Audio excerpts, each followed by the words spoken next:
Distinguished guests, ladies and gentlemen, teachers, parents, graduates, and students, I wish you a pleasant, even though it's hot, good afternoon.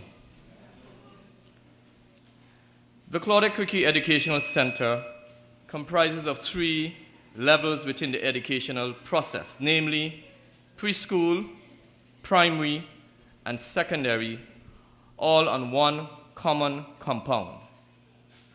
Understandably, this situation presents challenges, opportunities, and an experience that only this institution affords. I therefore must recognize and gratefully thank the hard-working teachers for their intellectual flexibility, who plan and teach at multi-levels within the schools. Teachers, I thank you.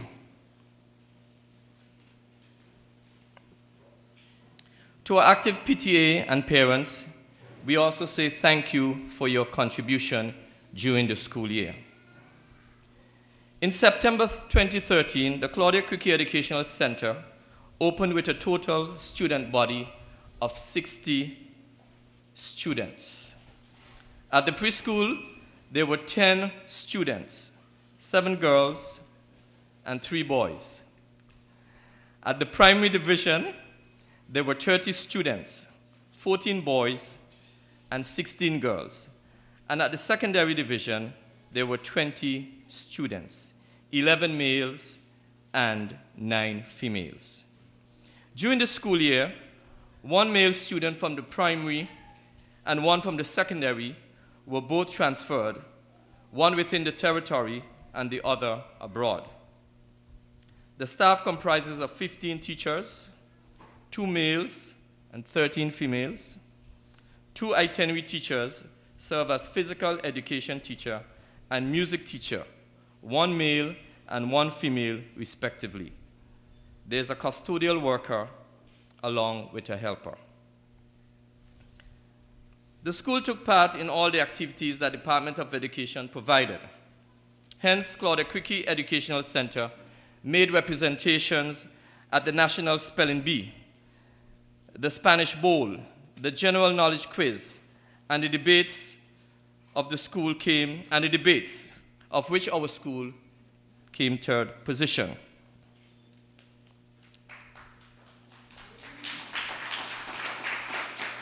Thank you. Students also took part in soccer tournament, inter-primary sports, field trips, the opening ceremony of back-to-school service, and the opening of Education Week.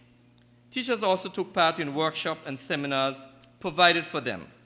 In fact, 2 of our teachers, namely Mrs. Barbara Stephen de Freitas and Mrs. Gattoni Francis, were duly recognized during the annual Teachers Award during the Education Week celebration. For this school year, the institution has created a website which will be launched in September 2014.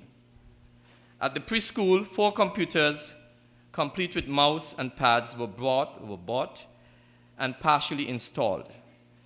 These will be dedicated at the commencement of the new school year also. In our recently concluded national and school leaving exam, the Claudia Creque Educational Center had a success rate of 60% in the secondary, with grade 1 passes. The primary division obtained 100% passing rate, with most students attaining grade 1 certificates.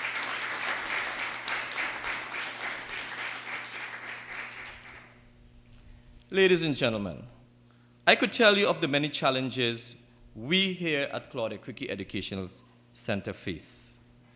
I could tell you that where we sit right now, in pomp and circumspect, that if a shower of rain should come down, we'll be scurrying for shelter. I could tell you that this afternoon. I could tell you that when the music is having their session, the business class has to go under the tree back of the class. I could tell you that this afternoon. I could tell you that the school could benefit from specialized teachers, which we don't have, and a full-time counselor. I could tell you that, but I remain positive. I could tell you that there's need for a new building with a well-fitted science lab. I could tell you that this afternoon, but I remain positive. I could tell you that the mold in the school wreaks havoc on both teachers and students alike. But, again, I remain positive. We have a lot to improve at our school, ladies and gentlemen. However, despite our challenges, we must seek to make them opportunities. We must continue to be excellent teachers, producing excellent students. We must continue to be excellent parents to mold excellent children. We must be excellent administrators to produce excellent principals and excellent teachers. Our excuses and backstepping are worthless. We must continue to excel in spite of the challenges. Finally, the Claudia Creque Educational Center give a grateful thanks to the Ministry and Department of Education for the support and continued success in our institution. The principal and staff believe that working together, we can achieve great things. Ladies and gentlemen, I thank you. Philippians chapter 4, verses 4 to 9, New International Version. Rejoice in the Lord always. I say it again, rejoice. Let your gentleness be evident to all. The Lord is near. Do not be anxious about anything, but in every situation, by prayer and petition with thanksgiving, present requests to God. And the peace of God, which transcends all understanding, will guard your hearts and your minds in Christ Jesus. Finally, brothers and sisters, whatever is true, whatever is noble, whatever is right, whatever is pure, whatever is lovely, whatever is admirable, if anything is excellent or praiseworthy, think about such things. Whatever you have learned or received or heard from me or seen in me, put it in practice, and the God of peace will be with you. Here ends the scripture reading.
now we're going to have the remarks by Dr. Orlando Smith. I thank you, Madam Chairman, for welcoming me to the podium. I'd like to say a pleasant good afternoon to everyone gathered here, and I want to especially recognize Deputy Premier Honorable Dr. Pickering and my colleague, the at-large member, Honorable Archie Christian, and also, of course, parents and the students graduating this afternoon. I listened very carefully while the principal told us what he could tell us. And I'd like to say that I turned on my tape recorder in my pocket so I could hear and record every word he said, so that we could address the issues that he has been describing. I also like to say that I told another group just a couple of days ago that we are continuing our Government on the Road program, where myself and all the ministers go to various communities, report on what government is doing, and have discussions with the community. So I expect that we'll be in Anegada sometime just after the August festival season, and I will be able to discuss the principal's remarks and any other concerns that we'll be having, and be able to tell you what we've been trying to do to get the economy going again so we can provide the things that are needed in Anegada. But today I'm here to congratulate the students and the principal and teachers and everybody in this community for the excellent achievement of the students here in Anegada. I'm delighted to be here to celebrate you today because it is evident, children, that you follow the guidance of your parents, teachers, and guidance counselors. I also commend your principal, Mr. John Williamson, and his team here at the Claudia Creque Educational Center for dedication to each of you and to ensuring that you made it to this stage. In a few moments, you'll begin a new chapter in your lives, a new chapter of hope, aspirations, and successes. A new chapter where you can boldly take chances and continue to make a mark in the future of the Virgin Islands. Although the class is small, you understand that hard work and persistence will pay off with success and accomplishments. Special congratulations to Sabrina and Kesian for being the Valen Cell for an exceptional job well done. Graduates, as you prepare for further education, I want you to pay keen attention to the ongoing developments in our tourism, financial services, health, yachting, engineering, and construction industries, to get a good idea of what the job market is about. As the government continues to work on ways to expand the economy and provide for job growth, new high school graduates must position themselves not just for jobs in the present marketplace, but more significantly to create their niche as budding entrepreneurs in our job sectors.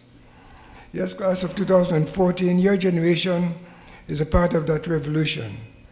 We are dependent on your talents, your skills, and your contribution helping to build a better Virgin Islands. We are living in times when all of us have to think outside of the box and see how we can diversify our economy in building our society and the territory. Class of 2014, determination, diligence, and dedication. This is a formula for success in all that you must do. It is a success formula for leaders, CEOs, and people who know how to meet their destinies. I dare say it is already the formula many of you have seated here who are preparing to receive your certificates. And as you go forward, I urge you to be determined, diligent, and dedicated in your pursuit of knowledge, because knowledge is the key to success.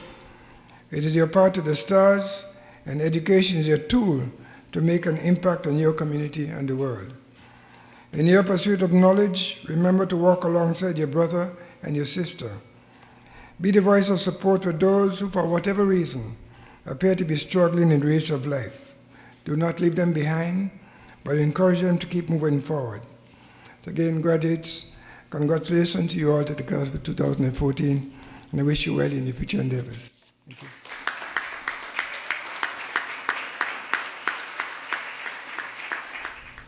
Welcome, distinguished guests, faculty, friends, and family. Thank you for coming here to celebrate this very joyous occasion with me and fellow graduates.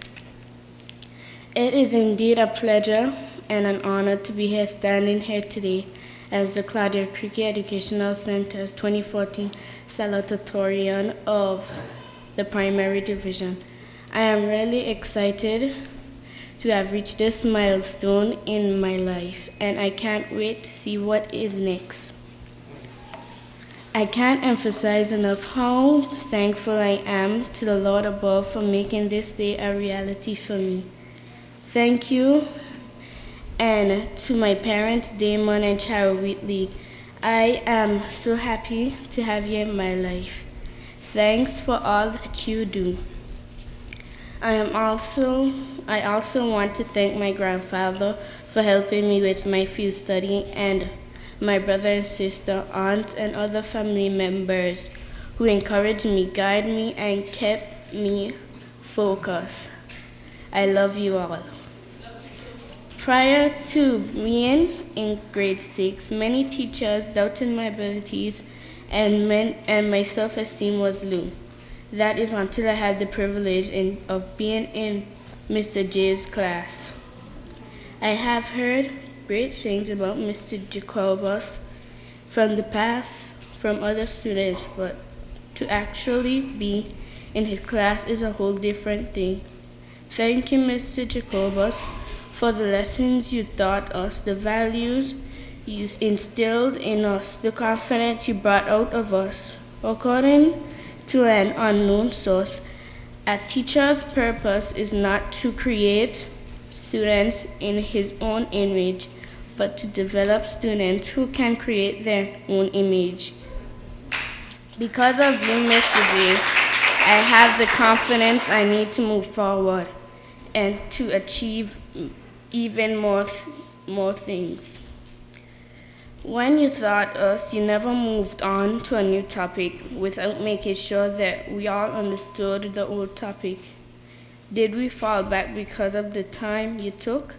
No. Look at us now. All 7 of us are here standing today, and you, Mr. J, are a great part of that. You made me learn that.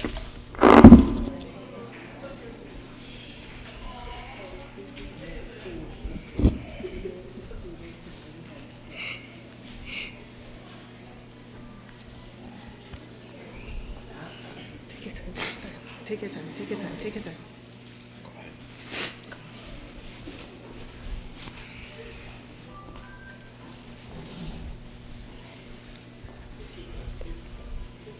You made us learn that fun. You made us learning fun, and at the same time, you made us realize that education is no joke. You took the time to stay after school in the afternoons with us. If students could vote for Teacher of the Year, guess who I would pick? I would pick you. I'm sure my classmates would agree. I thank you from the bottom of my heart, and I want you to know that I will miss you. The great news is that primary and secondary are just a few steps apart. Here is my advice to upcoming grade 6 student. Do your work, drop all negative attitudes at the gates. Come to class, do your best, and you and Mr. J will be okay. To my fellow graduates, we did it. Congratulations. To all of you, the best wishes for the future. Life is not easy, but it is such a blessing that we have to cherish every moment. Appreciate every person that plays an important role. Learn from our mistakes. Be kind to others. Good luck to all of you.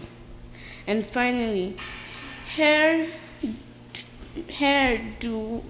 do I go from here? It is true that life is no game, and to waste it would be an awful shame. With that in mind, I want you to know that I am moving forward with confidence. I have an aim, Aspiration for the future. I. Inspiration from above. M. Motivation from all who show me love. I feel hopeful and excited. Secondary, here I come. Thank you everyone for listening. Have a great afternoon.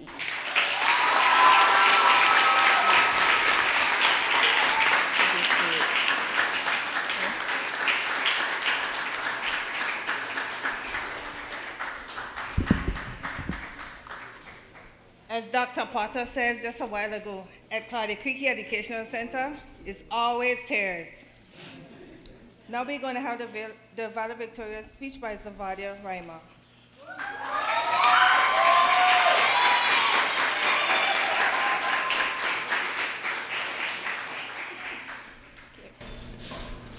I would like to acknowledge a protocol that has already been established. Good afternoon. I would like to thank you all for coming. I was very happy and excited when I found out I was valedictorian of my graduating class. Then I thought about having to make this speech and started freaking out. But here I am, proving to myself once again that you can conquer your fears and achieve your goals once you are determined to work hard and never give up. According to an unknown source, and I quote, "There will be obstacles, there will be doubters, there will be mistakes, but with hard work there are no limits." I did not earn this honor all on my own. It was the people I love who helped me get to where I am today. Firstly, all thanks and praise to the Most High, with whom all things are possible. Secondly, I would like to thank my mother, Carissa Peterson, for always being there for me, motivating me, and encouraging me. Without her, I would not have been so confident going to the exam room to take the test that would determine my future. She always tells me it doesn't matter what anyone else says or thinks about you. It's what you think of yourself that counts. And yes, I'm very proud of myself right now. I would like to thank my grandmother, Linda Saws, for always showing her unconditional love and support. I don't know what I would do without her. Thank you, Nana. To my primary school teachers, I thank you. I am grateful for you all and have learned something valuable from each of you. A good teacher, in my opinion, is one who cares about their students, one who motivates by encouraging and acknowledging your strengths, and does not just focus on your weaknesses. Instead of speaking just negative, they highlight your positive. They build your self-confidence. They'll build your confidence and self-esteem, not break it down. They tell you that you can succeed and they believe in you, and they help you believe in yourself. Mr. J has been that kind of teacher to me and to all of us. From the bottom of my heart, I say, thank you, Mr. J. All the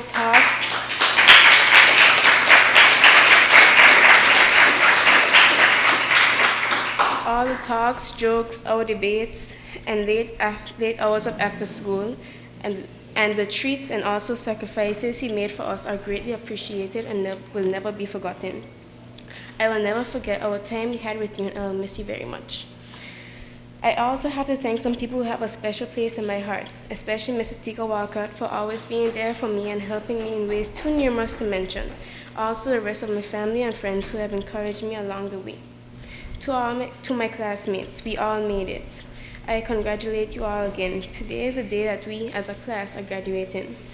To me, that means growing, changing, moving on, starting a new chapter in our lives. And we have learned a lot. We have grown as individuals and as a class. And as we move forward, let us continue to stay focused and pursue our goals, allowing nothing to hold us back. High school awaits us, and what we put in, we will get out. Let's do this. We can and will be successful, but it's up to us to want it and to work towards it. I would like to quote Christian Chan. She said, in response to those who say stop dreaming and face reality, I say keep dreaming and make reality. Congratulations to all the graduates. I wish you all success in your future endeavors. Good luck and God bless. Thank you.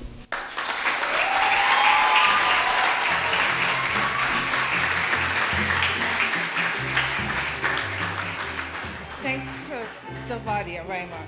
Right now we're going to have the steel pan selection.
all, look at the talent we have at Claudia Creque Educational Center.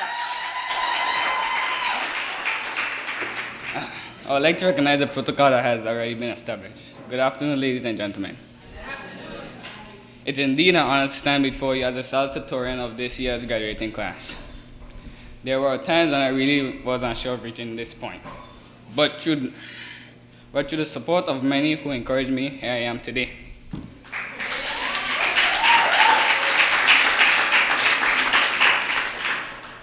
This day will not have been possible if there was not encouragement in my life and support, so I, wait.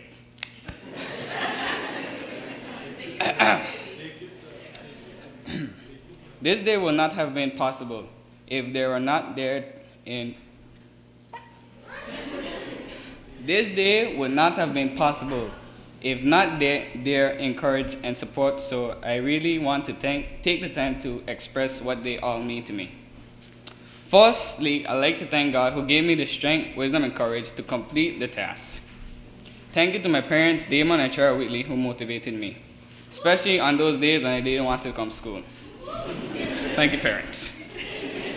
Thank you to my principal, my former principal. Thank you to my primary school teachers who taught me the basic skills that I needed to further my education here at CCC. I especially want to mention Mr. Jacobus, who instantly taught me the importance of education in life. Thank you for that, Mr. J.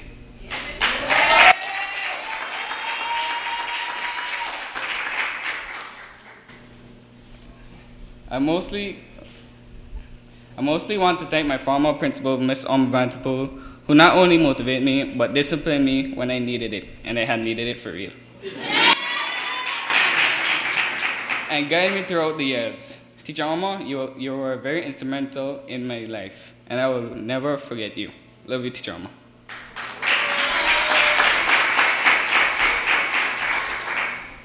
To my current principal, Mr. John Williamson, thank you for your support during the last final years of high school. I can still remember that little chat that we had in the office. I appreciate the time and concern. Thank you, Mr. Williamson. My profound gratitude and to all my secondary teachers. Miss Lisa Vanderpool, Miss Getoni Cotton Francis, Miss Shirley Evans, Mr. Wilford Faulkner, Miss Leona Clark, Miss Shelley Boudin, Miss Barbara Stevens de Freitas, Miss Angela Wheatley, Miss Rubini Berry, Miss Rapsat, Mr. Robinson, and last but not final, Mr. Alson Keane.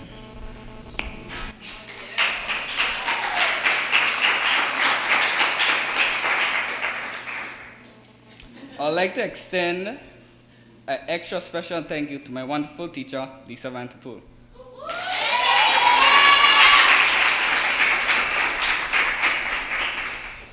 You're like a second mother to me. You're always there to talk to me when I was stressed. You were there to guide me and encourage me.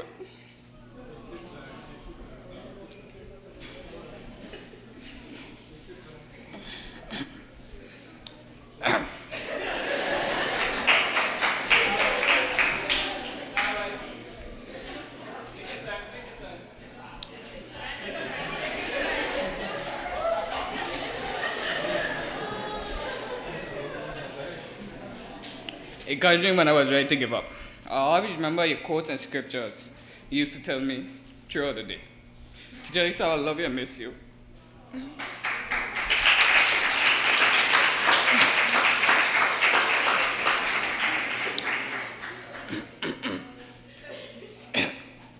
To all my friends and to all my family members and friends that wish me well and helped me along the way, a heartfelt thank you, and I love you all.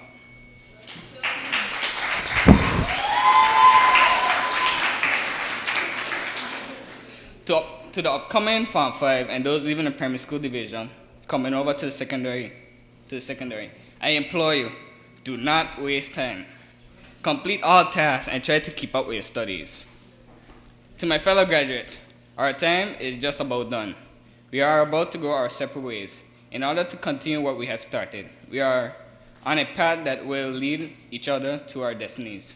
We just have to follow the right direction with God as the director. Looking back at the times we shared in class, and I just bring... Looking back at the times we shared in class, and... Okay, I already know. Looking back at the times we shared in class, and just throughout the years brings a smile to my face. I admit, there were times when I felt like giving up. There were times when I didn't even feel like showing up. But look at me now. I am proud of myself for not being a quitter. When I really think about it, this school has taught me a lot about myself. I have some great memories that I have here. Being on the debate team was a real plus for me. At first, we were hesitant, we lacked confidence, but after a lot of hard work and surprisingly a lot of fun, Teacher Shirley and Ms. D, we made it to the finals, and I am proud of that.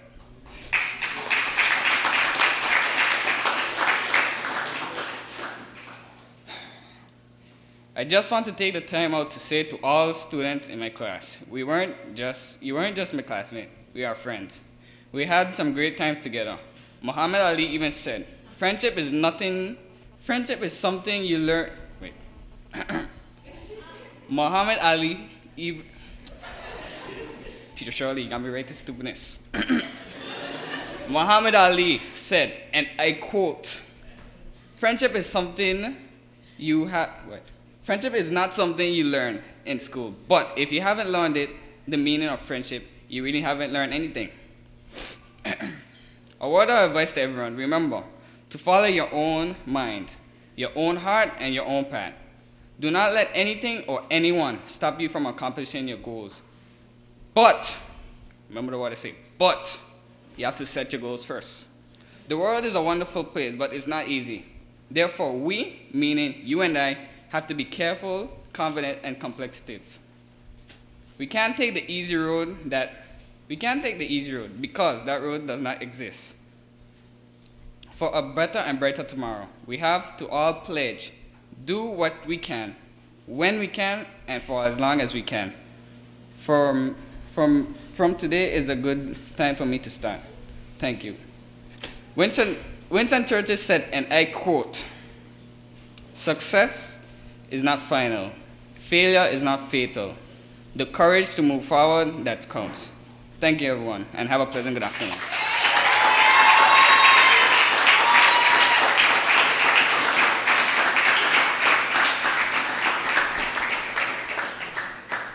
Kishan,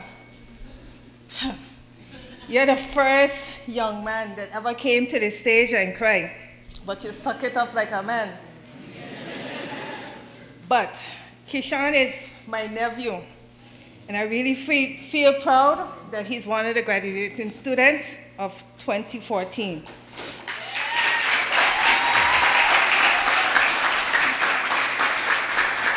Right now, we are going to have the valedictorian address by Sabrina Smith. According to Walt Disney, all dreams can come true if we have courage to pursue them. I acknowledge the protocol that has already been established. I wish to extend a pleasant good afternoon to everyone who took the time to come out and support us. As I stand here today in front of you as the valedictorian of Claudia Creque Educational Center's class of 2014, I want to say this. School wasn't easy, but nothing worth anything in life is. With the blessings from God above, and with 12 years of hard work, determination, love, and support from family, my teachers, and friends, I was able to overcome all obstacles in my path. It was just the other day we came into high school looking sharp as ever. We still had our little baby faces, and all of us were the same height, and now I'm the only one that's still down here. We had our little ups and downs, but here we are today, still standing and ready to move towards greater fulfillment. Shakaya, Kishan, Ravon, and Shakir, I must say that my 5 years with all of you were wonderful, adventurous, and unforgettable. You all are not just classmates to me. You all are not just classmates to me. You are my family. and I love all of you. You will forever hold a place in my heart. It saddens me.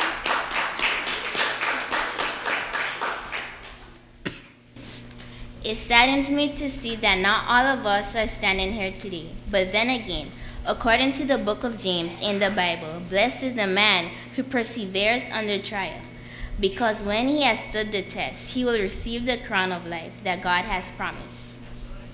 So all we can do is move forward, set goals, dream, and work towards achieving them. Do not let your dreams die.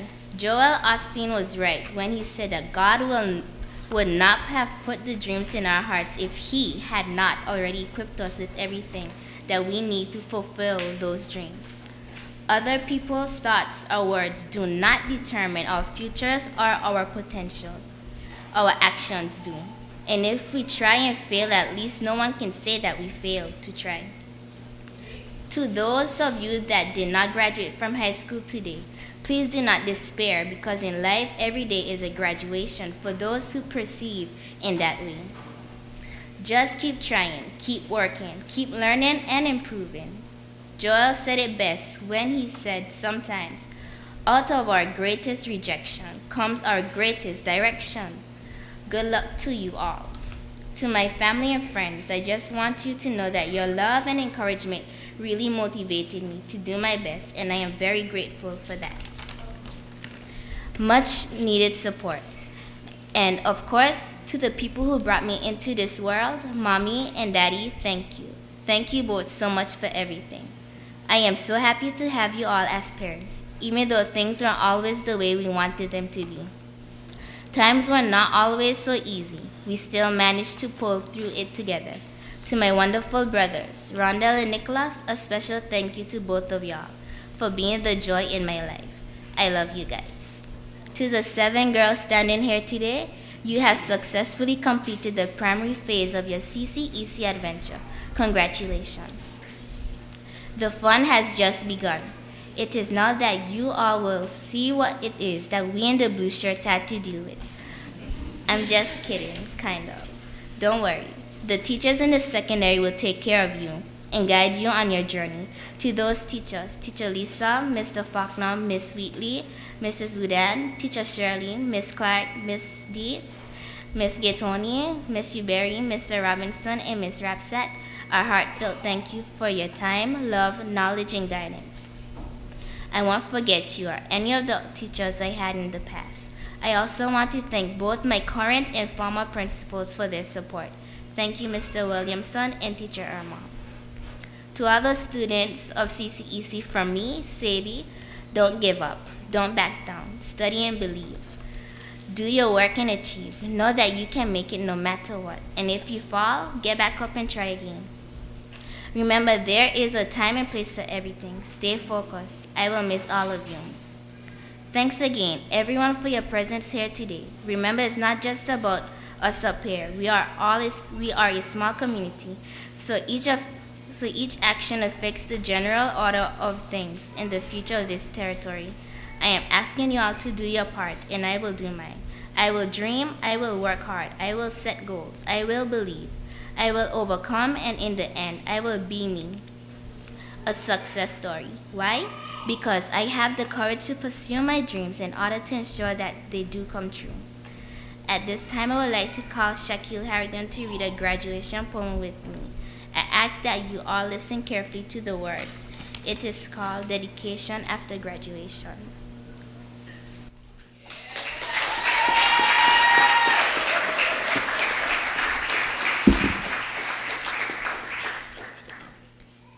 It's the fruit of your efforts you'll be anxious to savor. The key is not to let your ambition waver, but be persistent and auspicious. Be consistent and ambitious. Be encouraged, not discouraged. Don't be frightened, become enlightened. Be curious enough to ask the right stuff. Love yourself enough to trust in God when times are tough. Graduates, use your imagination. Who knows? You may invent some stellar creation. In other words, do not be the everlasting dreamer. It's better to be the known achiever. To pass is good, but to excel is better. Make sure you know how to type a job letter. It's after school now. Here's the real test. It's called life. Never settle for less. Your potential is there. Just simply try. Set your goals and aim for the sky. With the world economy the way it is, you may want to become a computer whiz. Whatever you do, whatever you decide is not up to you. Believe and discover your own destiny. Thank you.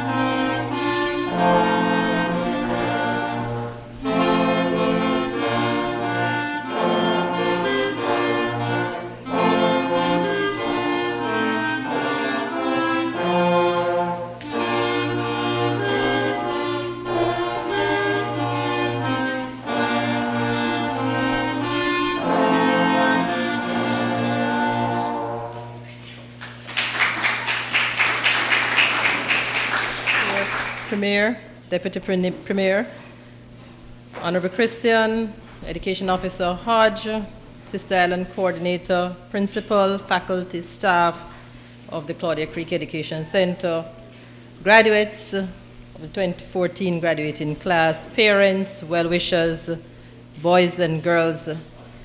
It is good to be in Anegada again.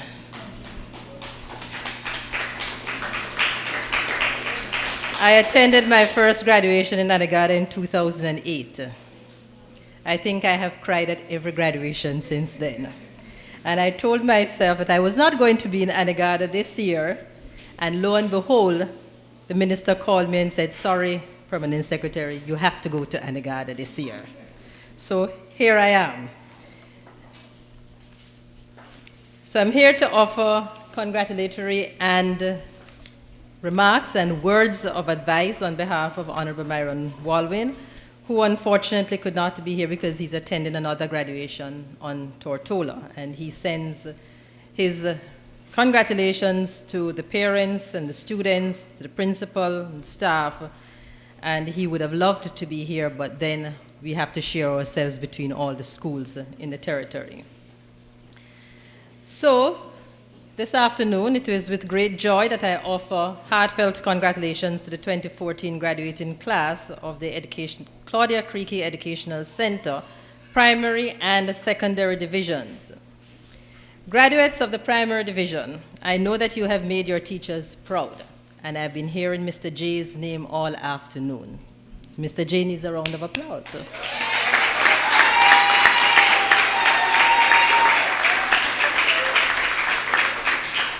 Graduates, you listened, you learned, and you succeeded. What more could a teacher ask? This institution, as you heard earlier, is one of the 8 institutions in this territory that can boast a 100% pass rate at the primary 5 exams.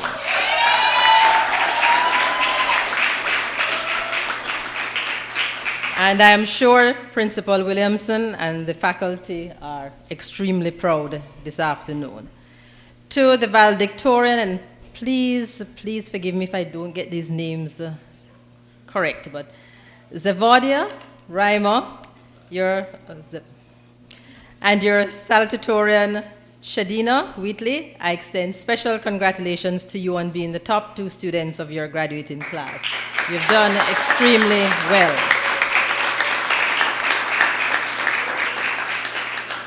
Graduates of the secondary division, I also offer congratulations to the 3 of you, Sabrina, Kishon, Shakaya, but I do not want you, Shakil, sorry, my apologies. But I don't want you to get overly excited because you've only just begun. In the words of Jeff Bauman, and I quote, who is the Boston Marathon bombing survivor, and I quote, "Today you're at the finish line of one race, but life is full of starting lines." End of quote. So to move forward, you must chart your course, and you must fully utilize your Global Positioning System, GPS. Your GPS will indicate your present position, highlight your destination, chart your route, provide detailed directions, indicate the length of your journey, and update you as you go along. If you by chance make a wrong turn, your GPS will get you back on course. In addition, your GPS can provide live traffic and road condition updates. However, to ensure that the data in your GPS is current, you must regularly update its mapping system. Graduates, life is a journey, and to make this journey a success, you will need to position yourselves. Your GPS data comprise all the instruction you received from your teachers, the advice and encouragement you received from your principal and teachers and the guidance counselor, the support you received from your parents and the church community, and the relationships you established with your classmates. You will continue to receive updated information throughout your life through your tertiary education and beyond, and from the world of work. The course you chart will have roadblocks. Don't let anyone fool you. Insufficient finances for furthering your education will come up. Naysayers will always try to discourage you, and new challenges, both at college and in the workplace, will be there. Maintain your focus as you have done thus far. To all of you, in a world where distractions are many, you chose to strive for excellence, and today you're all proud graduates. You have succeeded in also making your teachers, parents, and supporters proud. And I pause to ask you to give your parents, guardians, and supporters a round of applause.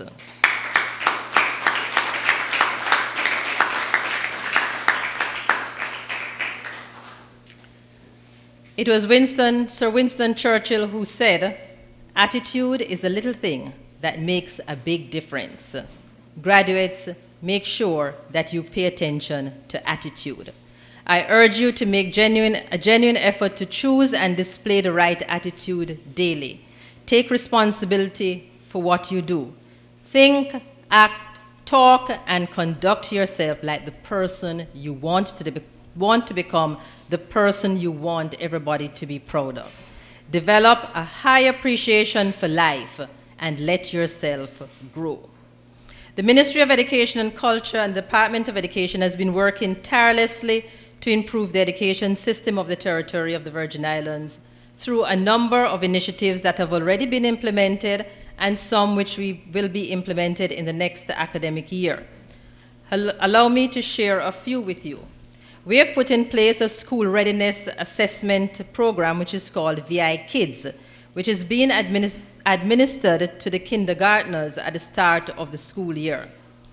The ministry has hired a remediation coordinator to assist with remediation across the territory from stage 1 through Form 5, which will now become grade 12.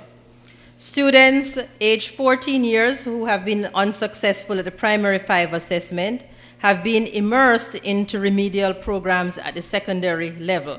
And the 13-year-olds who have also been unsuccessful have been given the option of transferring into that remedial program at the secondary level or returning to class 5 to further improve on their skills. The primary 5 assessment, as you know it, and celebrating these young ladies today, will no longer be. This is the last year of the primary 5 examination. In an effort to build national pride within our students, schools have been directed to ensure that at the start of their general assemblies, and as we did today at the beginning of this ceremony, the national anthem and the territorial song are both sung. Presently, the Department of Education is upgrading the national curriculum in preparation for the implementation of the additional year, and also coming along with it is the key stage testing, which is why we will no longer have the primary 5 exam. Commencing in the 2014-2015 academic school year, the ministry will be opening its technical high school. as a timely alternative for senior students who are interested in pursuing careers in the several areas of the technical vocational fields, such as culinary arts, construction, cosmetology, auto mechanics, woodwork, and so on. The introduction of financial services and tourism was also made compulsory at the secondary level. You see, we want to ensure that our young people are ready for today's world, ready to compete among the best, and ready to take this territory to a new level. As graduates, we no longer compete among ourselves, but we compete in a global community. I wish to thank the principal and his staff for the work they've done over the past year. And I want to single out Principal Williamson, as this was his first year as principal of the Claudia Creque Educational Center.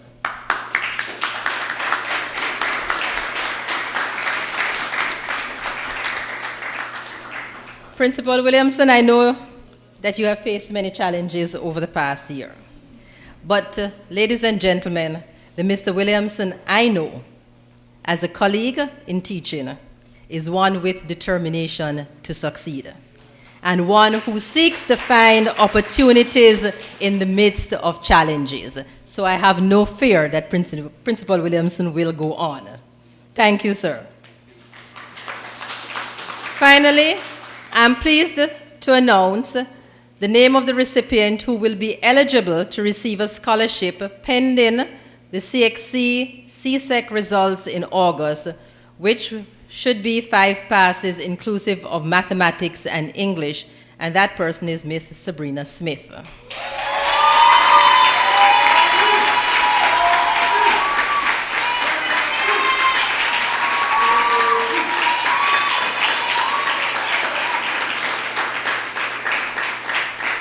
And on the minister's instructions, I'm going to ask Premier to join me here for a few moments. We're asking the Premier, on behalf of the Minister, to present these gifts from the Ministry of Education to the valedictorian Sabrina Smith and the salutatorian Kishon Wheatley, who will both receive iPads, compliments of the Minister and Ministry of Education for securing top GPAs.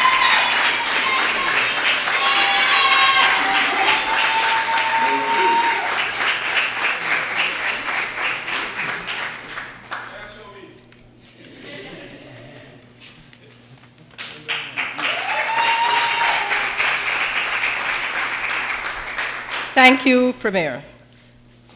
Graduates, my final words of advice to you. Once you depend on the creator and sustainer of all life, you will grow. You will reach heights that you've never dreamed of. You will gain victories that you thought were impossible. All you need to remember is that with God, all things are possible. On behalf of the Ministry of Education and Culture and the Department of Education, I take pleasure in congratulating you on your achievements. You have the potential. Make use of it. Don't let life pass you by. Thank you.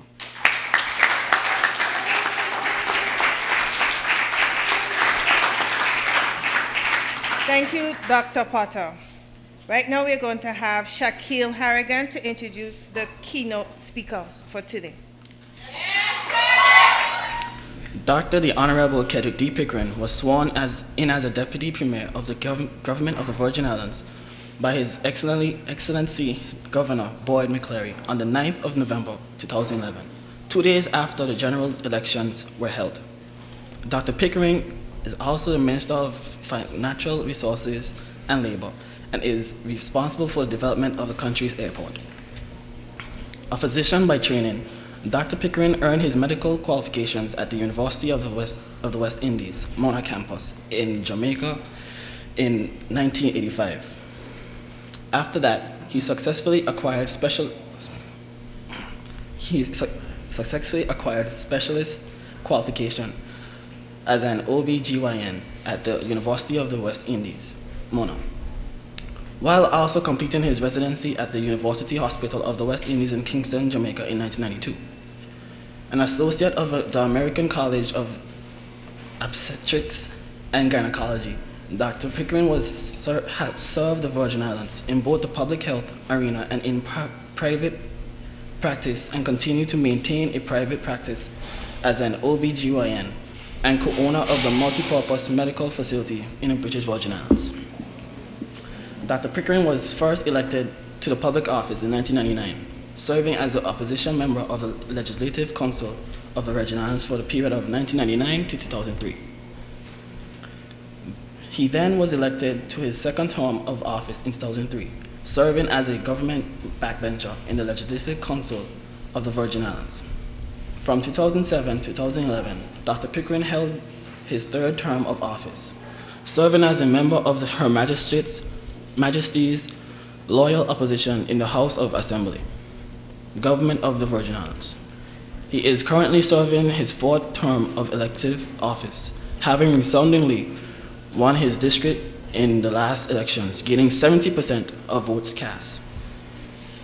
Dr. Pickering has throughout his life been deeply involved in community development, still lives in the community in which he was born and raised, was active in softball and baseball as a younger man, and has coached several sports teams for his community.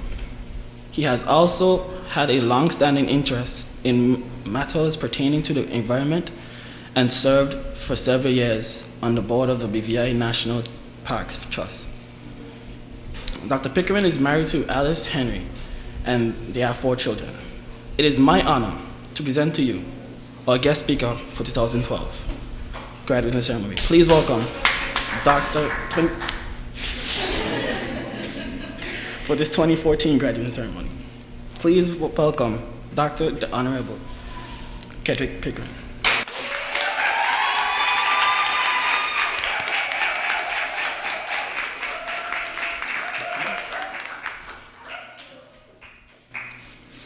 Thank you very much, Shaquille.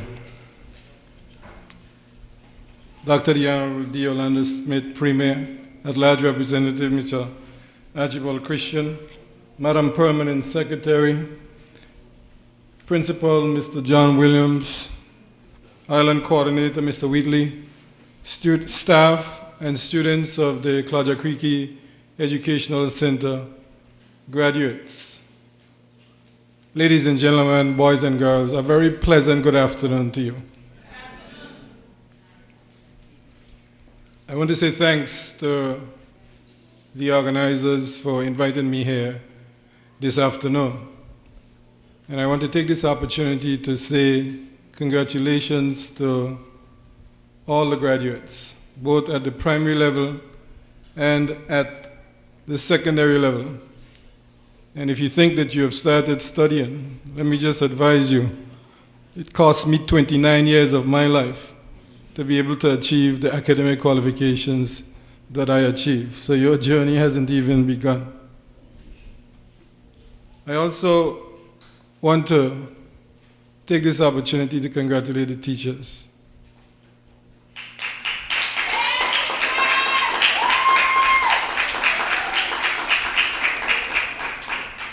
And Mr. Jacobus, I would be delighted if people would say such nice things about me. So whatever you're doing, sir, please continue. Not only on behalf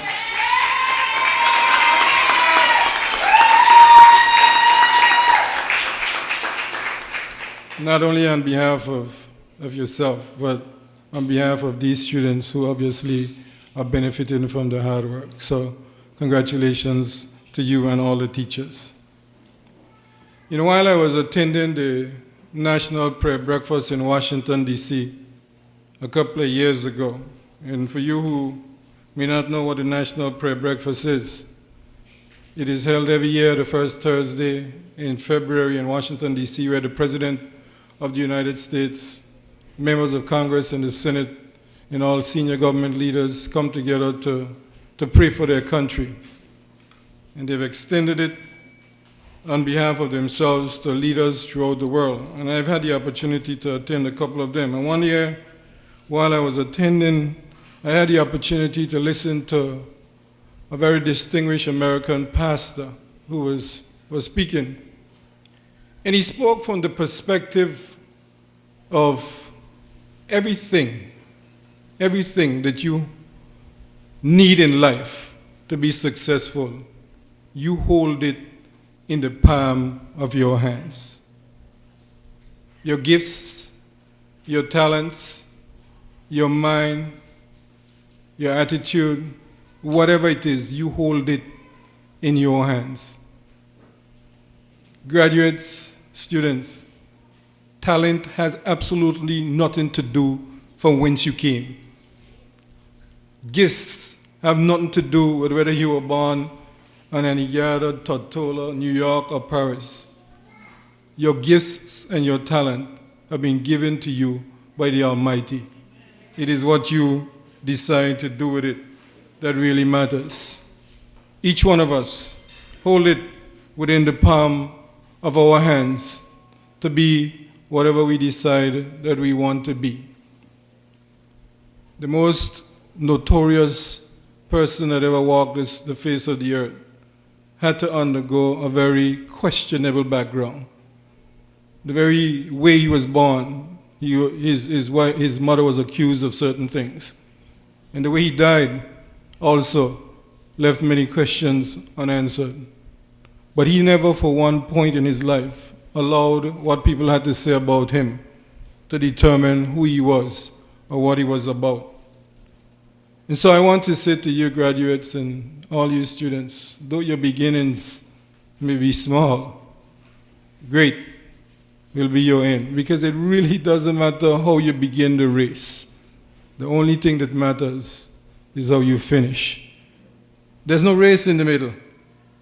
The race has never been, will never be for the swift. It is for those who continue to endure. Back in 1962, a study was commissioned by the British government by a lady by the name of Caroline O'Loughlin. It had to look at the economic potential of the British Virgin Islands. And for the adults in this congregation here this afternoon, I'm sure you're well aware of what the BVI, not the least of which Antigua was like in the late 40s, when the late Honorable Theodore Faulkner went to Rotong to petition the government on behalf of Antiguans and the wider BVI. The great 1949 march was spearheaded by Theodore Faulkner. It had to do with the injustices of the day, the problems that the country was facing, and the seemingly unconcern about those in authority. And so, after the Legislative Council was recommissioned in 1950, the whole concept of the survival of these countries, of this country, these islands, became very much into view. And so the British government appointed this distinguished lady to look at what the potential for development was in the country. You hear the Premier talk all the time about development and what we need to do to grow economy, but it's nothing new. It is a part of any country's development. And this good lady looked at three possibilities for these islands. She looked at the economic alternatives from the perspective of whether it was possible and probably necessary to just evacuate the islands. Just move everybody from here, take them to Montserrat or Antigua or somewhere else, because the future for these islands look very bleak. Some of you who read these things will recall that in that same study, there was the possibility raised that these islands should be completely abandoned and become a bird sanctuary. She also looked at the possibility and whether or not the British Virgin Islands should become a part of the U.S. Virgin Islands, whether they should be amalgamated and the islands become one, and what were the possibilities. And then she went on to look at the possibilities for further development that would allow the islands to become economically viable. And within the confines of looking at economic viability, what she looked at was a number of issues. She raised four possibilities. She looked at tourism. This is 1962. She looked at tourism as a viable option. She looked at agriculture and fishing and the possibilities. She looked at fishing and the concept of sport fishing intertwined with that as another entity. And then the whole question of boat building and the yachting industry with the possibility of repairs to bigger boats that will then provide economic stimulus for the country. Here's what she said back in 1962, and I quote from her study. She said, "When I look at tourism, I have been impressed with the fact that in its beaches and other natural tourist attractions, the territory has a resource base which makes a fairly high per capita real income obtainable," unquote. This was 1962. She went on to look at what would be necessary at that point in time for the BVI to become a viable tourism destination. The whole question of airport development and all the ancillary service that would be necessary for us to accommodate visitors. She went on in the same study to say, and again I quote, she said, "As regards to tourist sites, the country or individuals who have these are in command of very scarce resources." Does that sound familiar to some of us sitting here today? Does that sound like something that we are facing today, and that the possibilities that we are looking at with our own natural resources, what are we going to do with them? And so as young people who are graduating here today, I want to help you to understand what your future could look like. The Permanent Secretary talked about moving the educational sector from where it is to much greater heights, and what the Minister continues to talk about as a center of excellence, moving our country to that. Our Premier continues to talk about the issues that are going to move this country to another level where we all become better off economically, and I'm sure many of you have heard me coin the term that we are building a great little nation. Within the confines of the British Virgin Islands, our economy is based on two broad pillars that all of us are aware of: financial services and tourism. But the same resources that Caroline O'Loughlin spoke about in 1962 in what was then a seminal study, the same resources exist today. The same resources that existed 50 years ago, this environment that we have, the beaches, the waters surrounding the islands, those still exist today. The question is, what do we do with them?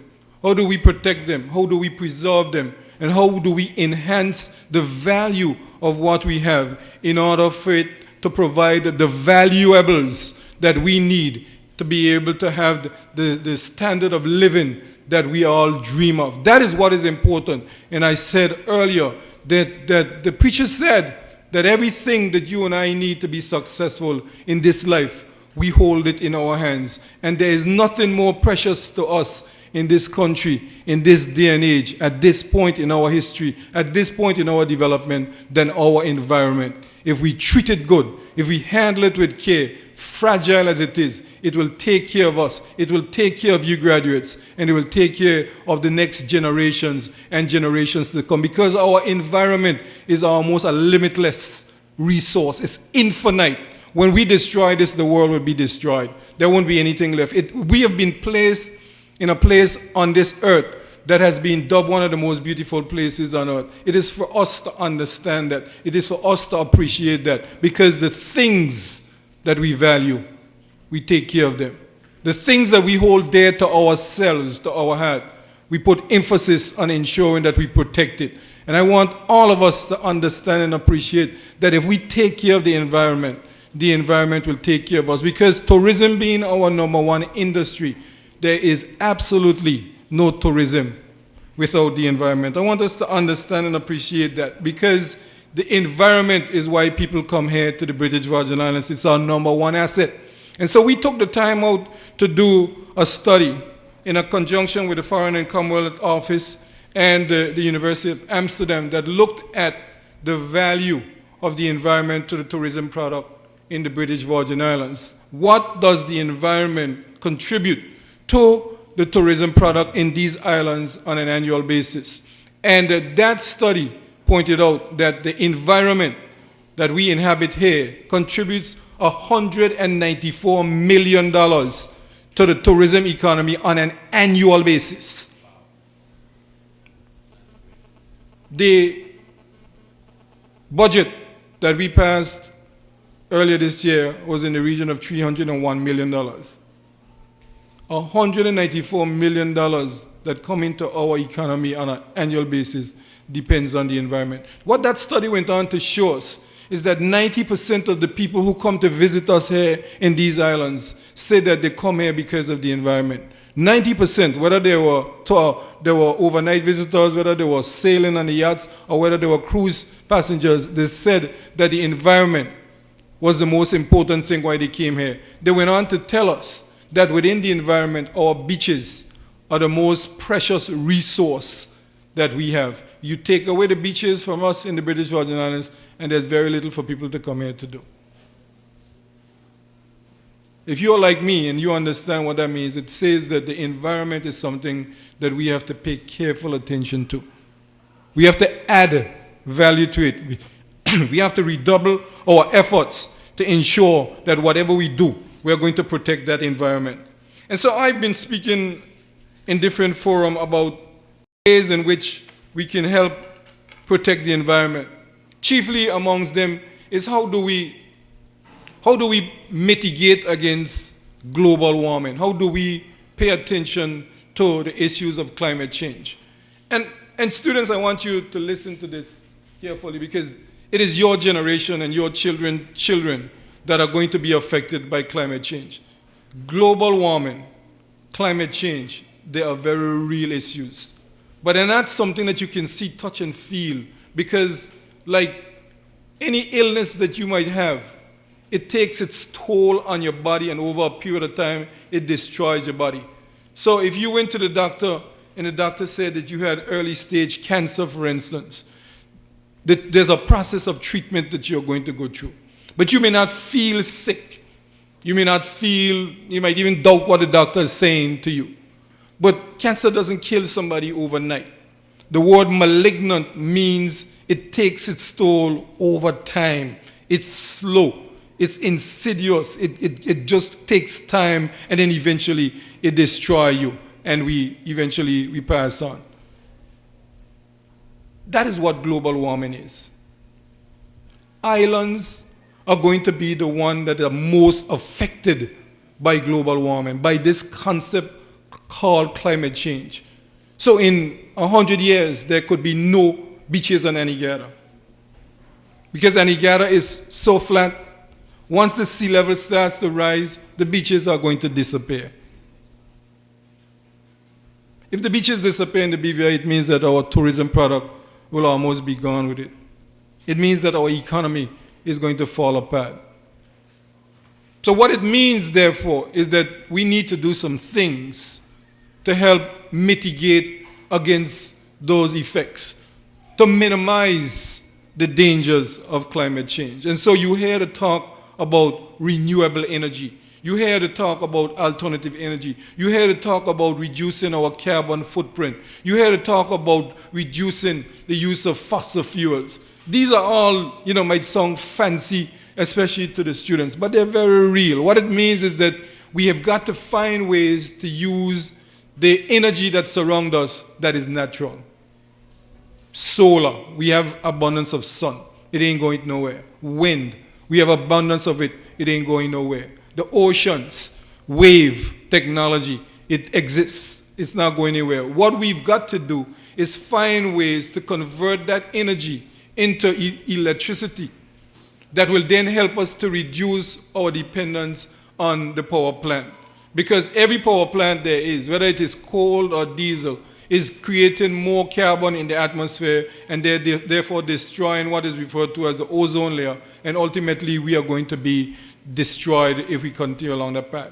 So within the British Virgin Islands, you will hear talk about alternative energy and renewable energy. And you probably heard me talk about building a solar farm on Anegada to help replace the fossil fuels that we burn by the diesel engine. But it also means that by bringing these alternative energy sources on board, we are going to reduce the cost that we pay for electricity. Why this is important? It is important that for you graduates, that as you dream about what's your next stage in life, these are the very real issues. So Anegada is no longer a place by itself, or the BVI is no longer a place by itself, because these are real issues. The computer has brought the world to a small place.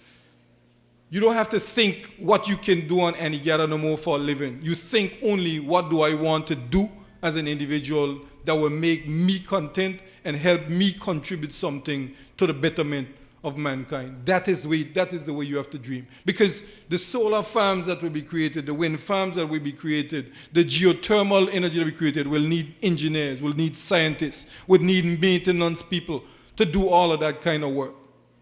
But beyond that, once we reduce the carbon footprint and start producing electricity that will probably be half of what we're paying now, it means that we'll have energy to do other things. That energy can be used to produce more water, to produce the driver for economic development, and therefore entrepreneurial activity, and therefore more and more for you young people to look forward to. So it's important to understand and appreciate what is going on around you, so that you don't think that you just have to be limited, because the new hotels that are going to be built, people are talking about making them carbon free. That means that you young folks have to ensure that you have the knowledge and expertise that are going to be able to fuel these energy-dependent sectors. But beyond all of that, when we produce energy at a much cheaper rate, it drives economic development that the Premier keeps talking about. If we can produce water on Aniguera so cheaply that everybody could have a backyard garden, think about what it means for us as a people, how we could produce food to feed ourselves.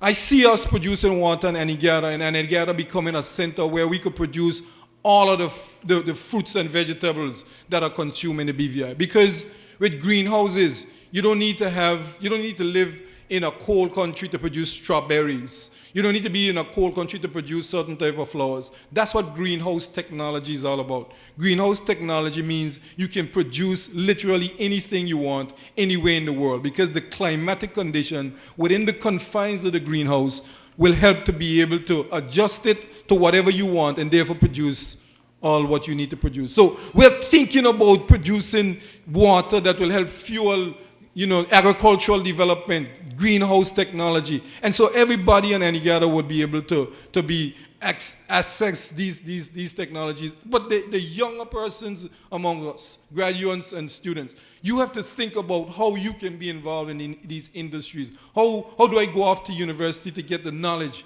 that is so vitally important to be able to fuel that, so that if my family wants to get into greenhouses, for instance, I will have the knowledge and technology available to me to make that become a reality. But Aniguera is very famous for fishing. But we have to now develop the technology that will help our fishermen to be able to fish without having to work so hard. That's what younger minds must now do. You must find new ways of fishing to encourage the development of the fishing industry. We have enough fish on the north side here that we should be able to export high quality fish. And so the government is working hard to produce the technology to be able to build a fishing complex on Aniguera that will store the fish, and therefore we'll be able to export it. But I was sitting in a meeting in Orlando about 2 years ago. We were discussing the very concept of renewable, and two of the folks I was involved in the meeting, one of them was from the state of Kentucky and one was from the state of Tennessee. One had never been to the BVI. But in the conversation, he said that he had a friend who was a dentist who worked somewhere in Kentucky. And that friend had visited the BVI. And he said, the friend who's a doctor said to him, when you go to the BVI, you have got to visit Aniguera. There's no place like Aniguera in the world. But when you go to Aniguera, you've got to have the lobster. This is a gentleman who had never been to the BVI, but someone was telling him, when you go to Aniguera, you've got to have the lobster. What that tells you and me is that Aniguera lobster is a brand. A brand is something that earns its reputation. A brand is, so if you wear Nike shoes or you drive a fancy, Lexus or something, that's a brand. It didn't happen overnight. It is something that you attain by a consistent performance. And so our lobster in Aniguera has now become virtually internationally known like Maine lobster, but we've got to build on it. We've got to build an industry that is sustainable. And that's where the younger people come in now, because you've got to pay attention to the research that is taking place to be able to help our fishermen to know how to sustain lobster fishing. And so we will produce enough lobster that every restaurant in the BVI will have lobster on the menu. And that lobster, over a period of time, we'll export to the U.S. Virgin Islands and beyond because we have so much of it. But it needs the intellectual resources of our younger people to study these things and understand what needs to be done. So young Mr. Wheatley, you'll be able to tell Grandpa Wheatley that that's how we used to do it before, but that ain't how we just do it now. And instead of he going out in a little fish pot and bringing home 10 lobster, you can say, Daddy, Grandpa, let me show you now. That same trap that you have there, we're going to do this and we're bringing 200 lobster. That's what you have to think about, you know. So it's no longer that lobster is something foreign. Lobster has to become something dear to our heart because it's a part of our brand. And so, you know, as you go through these graduation exercises and you start dreaming, what I want to say to you is that you're only limited by your own minds, by your own ability to dream. When I was growing up in Longlook in the 60s and 70s, there wasn't much to dream about. The only thing I knew about is people used to go to the U.S. Army or they used to go to Job Corps. There weren't many people. Dr. Smith was the first person I knew locally to become a doctor. I didn't know, anything about people becoming doctor and lawyer and those kind of. There wasn't much to dream about. The BVI was a different place.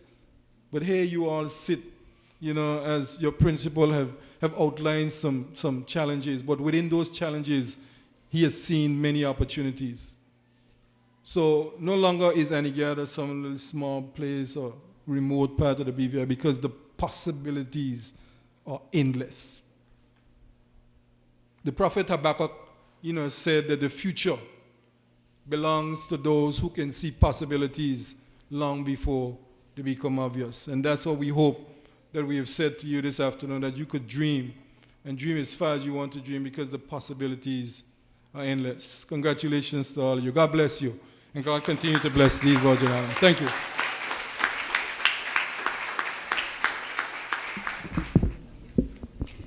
Good afternoon. At our recently held awards ceremony, the majority of the trophies and prizes were distributed. So this afternoon, we only have a few special ones. In the primary division, receiving the I will read it from the booklet, it's in the back of your booklet. Receiving the Mr. and Mrs. Roosevelt Smith Trophy for Mathematics, the Social Security Congratulatory Prize, the CCEC Congratulatory Trophy, and the Mr. Ulrich Jacobus Congratulatory Trophy, Zavadia Reimer.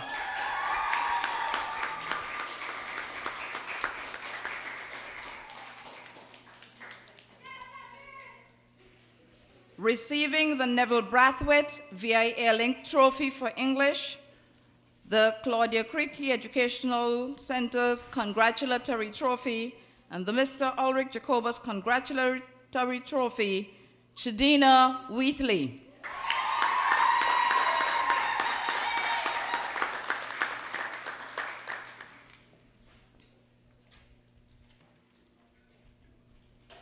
In the secondary division, receiving the Lowell Wheatley Memorial Trophy for Information Technology, the DNC Construction Award, the CCEC Congratulatory Trophy, and the Miss Lisa Vanderpool Congratulatory Prize, Shaquille Harrigan.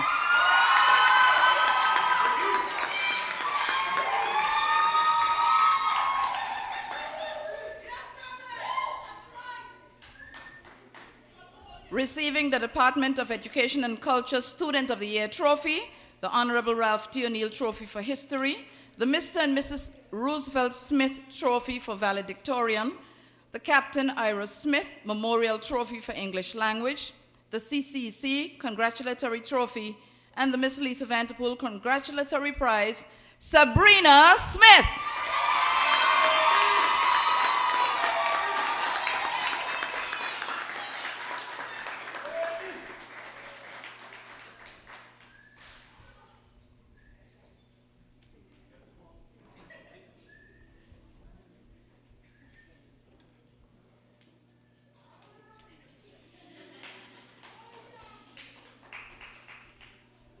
receiving the Myrna Herbert Trophy for Principles of Business, the Neville Brathwaite V.I. Airling Trophy for Mathematics, the Social Security Board Gift Certificate for Integrated Science, the CCC Congratulatory Trophy, and the Miss Lisa Vanderpool Congratulatory Prize, Kishan Wheatley.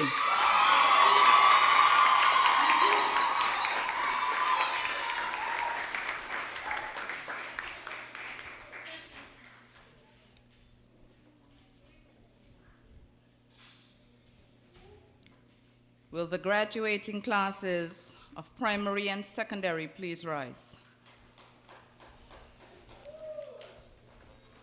The certificates for primary division, Treisha Emmanuel.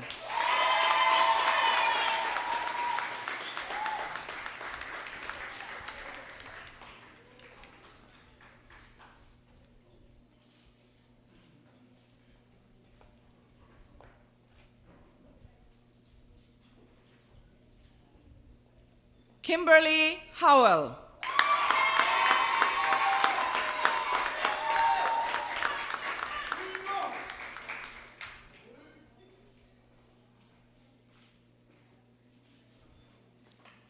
Zavadia Reimer.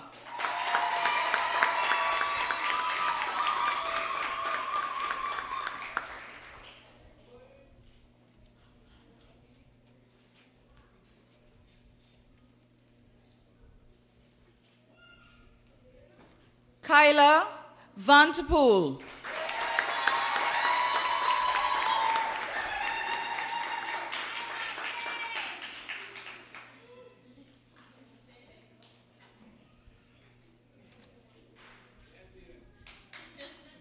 Ebony Warren.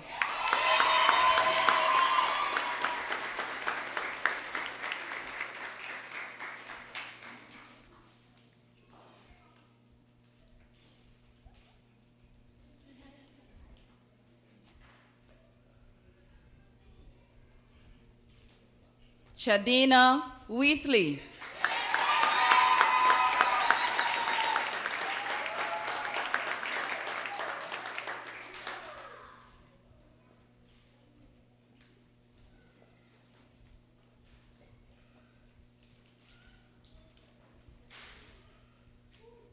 Shantae White.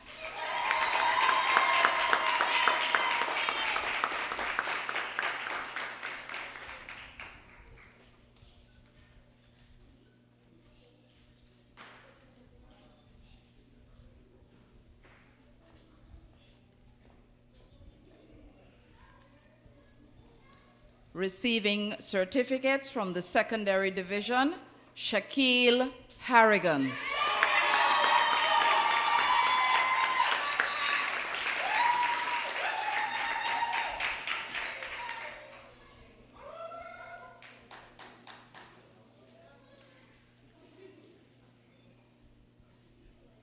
Sabrina Smith.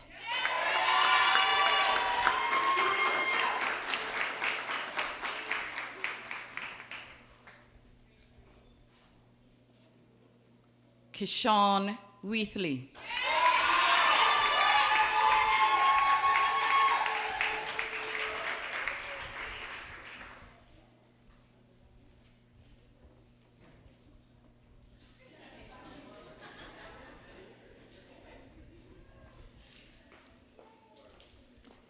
Ladies and gentlemen, it is my pleasure, on behalf of the Ministry and Department of Education and Culture, to present to you the graduating classes of 2014 from the Claudia Creque Educational Center.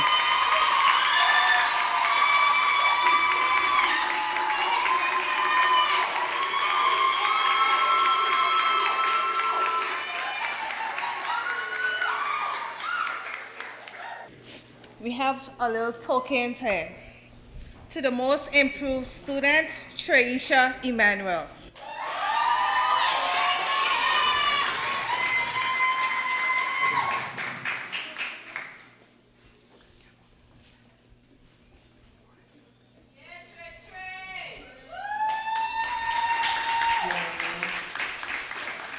Award for Overcoming Challenges, Shaquille Harrigan.